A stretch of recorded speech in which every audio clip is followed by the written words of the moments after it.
Here with Mike Tithecott, our new USC president, and friends. Welcome to you guys on the couch. How are you all doing? You look tired. Good. Why? Lack of sleep. We've been probably working nonstop, no sleep for the past couple of weeks, so that's probably why. Huh? That's fair. Do you guys just want to all introduce yourself? I mean, obviously, we know Mike Tithecott, Yeah, who are you but again? Hi, I'm Mike kind of a big Tithecott. deal, I guess. Matt Shumka. Nathan Caldwell. And I'm Richard Wong. Sweet. Okay, so let's start off. Just tell us, has it sunk in yet? Absolutely not. I still don't understand what just happened last night. It's crazy. Your picture on the front of the Gazette is just great. I mean, Matt Shumka too. You're just looking beautiful. Have you Thanks, seen Taylor. the Mike Tithecott versus Luke Yes, Skywalker? that the Gazette did. That's Yep. pretty clever. You should go to the Gazette website if you haven't seen that. That's pretty cool. Describe what it was like in that moment. Even for all of you, it's an intense moment, and it's really a moment that I don't really get to see because I'm more distracted by what's going on, and I never really even notice like what happens. I'm just sort of sitting there. But like, describe that moment for you right before we announced it. What was that like? Right before he announced it, my head was in my hands, like palm of my hands, in my head, and I was just like, oh. Did you plan what you were gonna do? Did you plan that moment, knowing that it was I gonna be don't think I had any photographed? chance to plan, considering how many people jumped on me after we heard. I like was like, yes, and then all of a sudden The I got pounds. killed onto the ground and Yeah. stomped on. I don't know if you have the footage. We were trying to get you on stage, and it was kind of impossible because someone literally had you probably 5 feet in the air, like Yeah. picking you up. Yeah. And I was like, okay, he has to get on stage. I That's lost my one thing. shoes also. Yeah, I remember that. I remember. I funny. forgot about that. Yeah. Yeah. And you Remember admitted that time. I was like, oh, you don't need that. You don't need shoes. How about for you guys? It's been weeks of hard work. No, it was really rewarding just for that one moment. We knew it was all worth it. All the work of all the volunteers had paid off, all the planning, the months and months of planning that's gone into this, and but just that period when Phil said, and the USC president is, and that pause lasted forever. You are really good at that. Yeah. My heart was in my stomach the whole time, but it was amazingly rewarding. Good.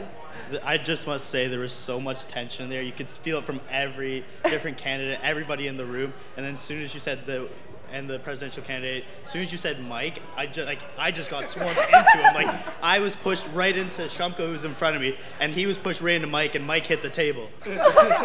I think the biggest thing with that moment is just it was a sigh of relief, just that the entire team put all their work into it. All of the campaign teams actually, and all the other candidates too, just put so much work in this, and it was just for us it finally paid off, and it just was so happy to really share that moment together. Absolutely. Now, campaign highlights, campaign lowlights? Such a thing? I don't know. But talk about that. You know, some good moments, bad moments, because I'm sure there were both.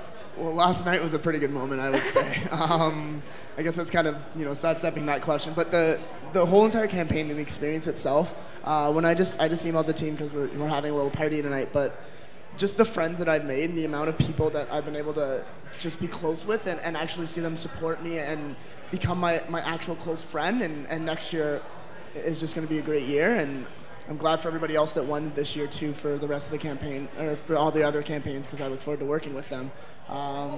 Don't really want to talk about lowlights anymore, because this is just, too good. Well, maybe I'll be the pessimist and jump in with some of the lowlights then. For me, again, it was an amazingly rewarding experience. It's amazing to see the work from all the campaign teams and the passion that went in from the volunteers. But for me, one of the things that I was a little discouraged with was kind of the escalation of the pressure of the physical campaign on campus. The idea that, we build a sign, you build a bigger sign. You build a bigger sign, we build a river sign. We build a river sign, you put something on a wall. Like, I think it's just getting to be a bit of a circus. There's so much that goes into the physical campaign that I think it starts to kind of distract a little bit from the platforms of the candidates, from the character of the candidates and the qualifications.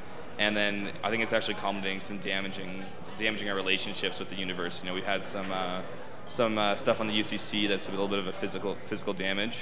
It's unfortunate, but I think it's a result of the pressure that goes into the physical campaign for the Right. candidates. Yeah. I think one of the lowlights for us is, do you remember Mike versus the mic and how he just got totally owned by the other microphone in that first debate? He was horrible at it. I must say one of the highlights, I guess, getting away from the lowlights, would be all the great people you meet through doing a campaign.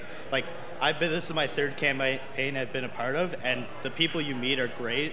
It's always a different, diverse group, and that's really a highlight.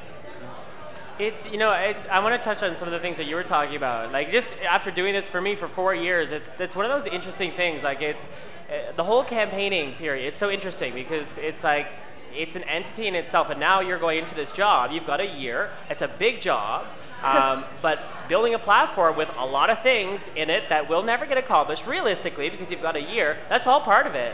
But realistically, I want to know what you think within the year in this role, what you really hope, sort of what is at the top of your priority list. If you notice the Gazette, it says here, they always have these guys. That is at the top of my priority list. Yeah. Gonna look into that starting at day one. Also, tailgating, I want to look into that starting at day one, starting to work with IA right away. Another thing that I'm gonna need to, it's not on the platform, but starting to planning for the faculty strike. It needs to start the minute the board gets in, and the minute transition starts, we need to start working to prepare for what's gonna actually happen. That's gonna be the biggest thing that happens next year, and let's hope it doesn't happen, but we have to prepare for the worst. Right, absolutely. For sure. And one more, just you're obviously the face of the campaign. We've got the I've met Mike, you've met Mike, we've all met Mike, whatever. But not whatever, I mean, it was good. But what's going on behind the scenes? I mean, like, obviously, these three gentlemen, as well as I think a few more people. Yeah, there's about 3 other people back there. A big role, but you can squeeze them onto the couch. You're already cozy enough. But I mean, what was it like for you guys just actually? Well, like Mike touched on it, but there are so many of us that are involved in such a critical and engaged capacity on this team. Like, we have, I think, up to 8 campaign managers. Wow. Something like that. But it really was amazing to work with those people and like the level of commitment that they showed. Like, we were so many nights when we were all up till 2 a.m. planning for the next day, planning for the coming week, and it was amazing to see that level of commitment from so many people who just wanted to get behind Mike, support him, so that hopefully he could make a difference and he could have that opportunity.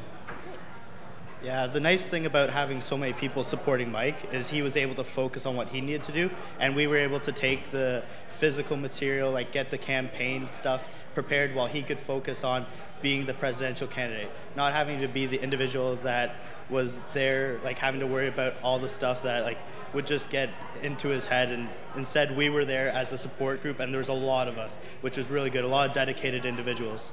Behind the scenes, it's all about, I guess, the team, the big, huge team that's all behind there.